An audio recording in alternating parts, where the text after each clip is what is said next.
మన India multi cultural, multi religious, multilingual country.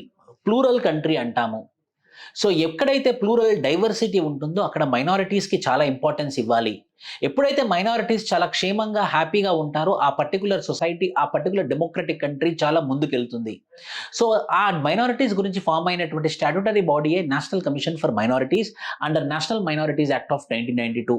కానీ ఈ మధ్యలో ఏమైంది అనంటే నేషనల్ కమిషన్ మైనారిటీస్‌లో 7 మెంబర్స్ ఉంటే అందులో 6 మైనారిటీస్ నుంచి Muslims, Christians, Sikhs, Parsi, Buddhist and Jains ఒక్కొక్క రిప్రజెంటేటివ్ ఉండి ఒక చైర్మన్ అండ్ ఒక వైస్ చైర్మన్ ప్లస్ 5 మెంబర్స్ కలిపి 7 మెంబర్స్ బాడీ ఉండాలన్నమాట. సో లాస్ట్ 8 మంత్స్ నుంచి ఇప్పటివరకు national commission for chairman appoint అవ్వలేదు. 2017లో ఒక 2 సంవత్సరాల వరకు national commission for minorities body appoint అవ్వలేదు.